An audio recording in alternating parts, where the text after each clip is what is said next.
Assalamualaikum warahmatullahi wabarakatuh. Oke Cak, berjumpa lagi di channel Batamara Pos. Langsung saja di video kali ini saya cuma membagikan video proses penganyaman besi untuk tangga rumah.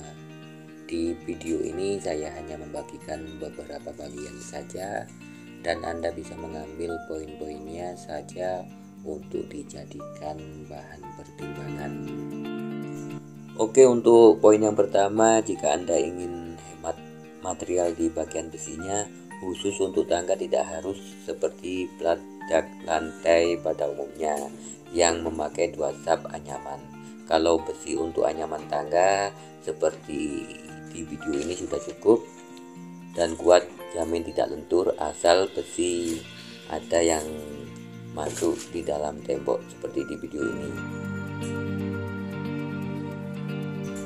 Dan pada bagian anak tangganya Anda bisa memberi bekesting langsung di samping cepat dalam pengerjaan. Dengan cara seperti ini Anda tidak akan membagi atau menghitung ulang yang kebanyakan anak tangganya dibuat dengan memasang bata lagi, dan secara tidak langsung akan 2 kali kerja yang berdampak membengkak di upah kerjanya teman-teman. Jadi setelah dicor bentuk anak tangganya seperti ini. Jadi ini nanti tinggal melepas bekesting tutup depannya dulu, kemudian Anda bisa memfinishingnya.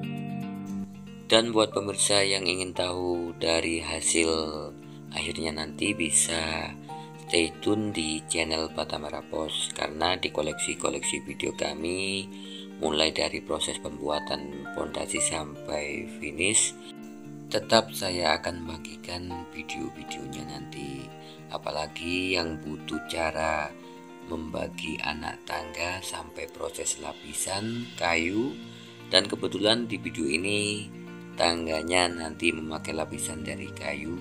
Jadi pantengin terus channel Batamara Pos tentunya dengan satu channel seputar tutorial bangunan. Dan sekali lagi buat teman-teman yang butuh tutorial lengkapnya, setelah video ini saya akan bagikan video lengkapnya juga. Jangan lupa subscribe di bawah serta nyalakan loncengnya agar Anda mendapatkan notifikasinya. Like dan komen video ini bisa dibagikan juga. Untuk itu saya pamit. Selamat istirahat. Wassalamualaikum warahmatullahi wabarakatuh.